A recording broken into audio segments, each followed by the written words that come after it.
Бүгінгі видеода жутельді қалай 3 күнде кетіреміз сол туралы айтатын боламын. Видеоны соңына дейін қараңыз, соңында келесі видеоның тақырыбын айтатын боламын. Жутельді емдеуге бізге куркума ұнтағы керек. Куркуманың пайдасы иммундық жүйені нығайтады, ас қорытуды жақсартады, метаболизмді жақсартады, бактерияға қарсы және дезинфекциялық қасиеттерге ие, және де қабынуға қарсы қолданылады. Әдісті дайындау үшін бізге куркума ұнтағы керек. 1 шай қасық куркума ұнтағы және де ас тұзы.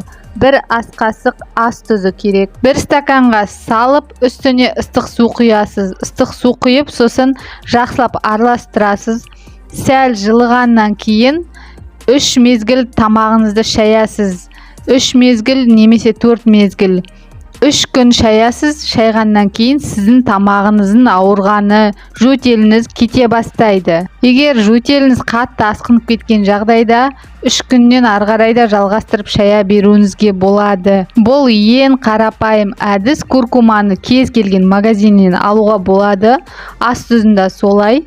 Екеуі басқа ешқандай ингредиент керек емес. Ең қарапайым әдіс. Егер ұнаса, қайталап жасап көріңіздер. Ұнамаса, онда өз еркіңіз. Денсаулықтарыңыз мықты болсын. Сіздермен болған денсаулық үшін каналы сау болыңыздар. Ұмытып бара жатыр екенмін, келесі видеоның тақырыбын айтамын.